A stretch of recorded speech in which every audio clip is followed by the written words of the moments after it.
चलिए देखिए क्वेश्चन क्या कह रहा है। किसी संख्या को 5 से विभाजित करने पर शेषफल 2 बचता है और 7 से विभाजित करने पर शेषफल 3 बचता है तो न्यूनतम पूर्णांक ज्ञात कीजिए। इस टाइप के क्वेश्चन को करने के लिए ऑप्शन से कर लीजिए, सबसे आसान पड़ता है। देखिए 5 यहाँ भाग देंगे तो 7 पंचे 35, शेषफल 3 बचेगा, तो ये गलत हो गया। 5 से 23 में भाग देंगे तो 5 चौका 20, शेषफल 3 बच गया। 5 तिया 15, शेषफल 2 बचा। अब दूसरा कंडीशन चेक करेंगे, 7 दूनी 14, 3 बच रहा है, तो 3 बच रहा है, तो आंसर 17।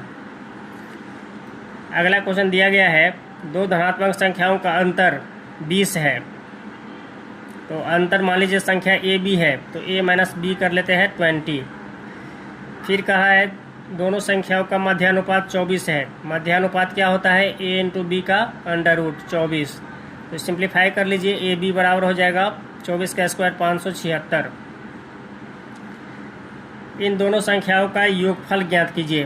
तो योगफल, गुणनफल और अंतर का एक रिलेशन होता है, सबको याद होगा। नहीं याद है तो याद कर लीजिए। ए प्लस बी का होल स्क्वायर माइनस ए माइनस बी का होल स्क्वायर बराबर 4ab होता है। इससे तो बहुत ज़्यादा क्वेश्चन पूछा जाता है, हर पेपर में एक एक क्वेश्चन आता है। चलिए देखिए, हम लोग को दिया क्या है? a माइनस बी 20 दिया है, तो 20 का स्क्वायर करेंगे तो 400 हो जाएगा। ए बी का मान दिया है 576, 4 से गुना कर लेंगे तो कितना हो जाएगा? 6 चौक 24, 7 चौक 28, 2 30, 5 चौक 20 और 3 23, प्लस ये 400 उधर जाएगा तो प्लस में आ जाएगा क्योंकि इधर माइनस में है। तो 400 जोड़ देंगे इसमें तो 23 4 2704 हो जाएगा।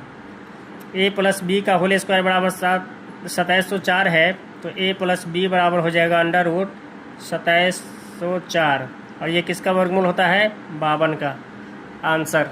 अगला क्वेश्चन नंबर ये देखिए, 94 सेंटीमीटर वाले घन का संपूर्ण पृष्ठ क्षेत्रफल कितना हुआ है? तो संपूर्ण पृष्ठ क्षेत्रफल कितना होता है? 6a²। फार्मूला बेस्ड है, मान पुटअप कर लीजिए। 6 गुने 94 इंटू 94,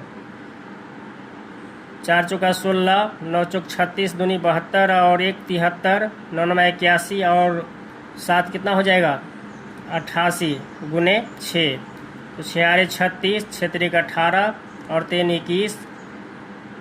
आपका मान है तो मल्टीप्लाई कर लीजिए, नहीं तो लास्ट का इकाई अंक 16 यहाँ है, इसलिए आंसर 12 हो जाएगा। इसी तरह टाइम बचाया जाता है एग्जाम में।